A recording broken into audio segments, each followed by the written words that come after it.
Fl-aħħar sigħat fiqu 55 persuna mill-COVID-19 fil-waqt li feġġew 121 każ.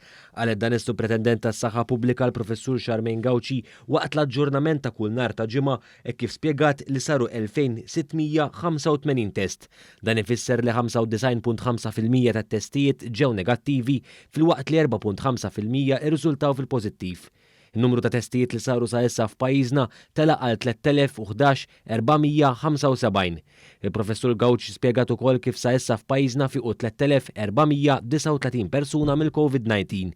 Dwar is-sitwazzjoni fl-isptarijiet Maltin, il-Professur Gauci spjegat li hemm 12 persuna fit-taqsima tal-kura intensiva, 50 persuna fit-taqsima tal-mart infettiv, 22 persuna fis-swali attrezzati għal COVID-19. F'Mater Dei, 25 persuna fl-isptar Boffa, 16 persuna fl-isptar St. Thomas, persuna fl-isptar Keringrek u persuna oħra fl-isptar Monte Carmeli. Dwar is-sitwazzjoni f'Għawdex il-Professur Gauci spjegat li hemm 44 persuna infettati bil-COVID-19.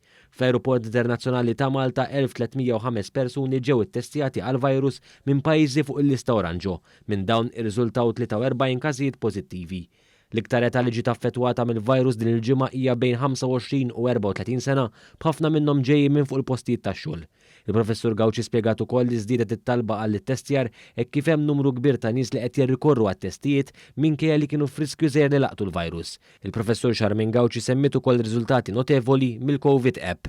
Propju kellna uptake tajjeb ħafna ta' kellna 78,189 downloads, ġifieri dan ifisser iktar minn 16% tal-popolazzjoni tagħna li huma propju eligibbli li huma jkunlhom mobile phone li propju downloadjawha. U kellna 129 positive cases li daħlu il-code u kellna nies li qegħdin iċemplu jgħidulna li huma kienu irċivew dan l-alert